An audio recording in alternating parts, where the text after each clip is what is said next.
Sa ating balita, muling pinagtibay ng pamahalaan ang commitment na lumikha ng dekalidad at mataas ang kita ng mga trabaho para sa mga Pilipino.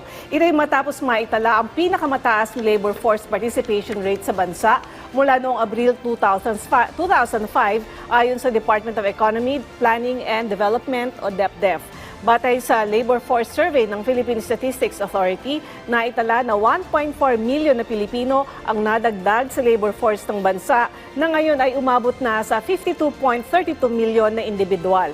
Kaugnay nito, tumaas ang employment rate o bilang ng mga may trabaho sa 96.1% nitong May 2025 mula sa 95.9% noong Abril ngayong taon. Ayon pa sa PSA, bumaba ang unemployment rate o bilang ng mga walang trabaho sa 3.9% nitong May 2025. Kung ikukumpara sa ibang bansa sa Asia, mas mababa ang unemployment rate ng Pilipinas kumpara sa mga bansang China at India.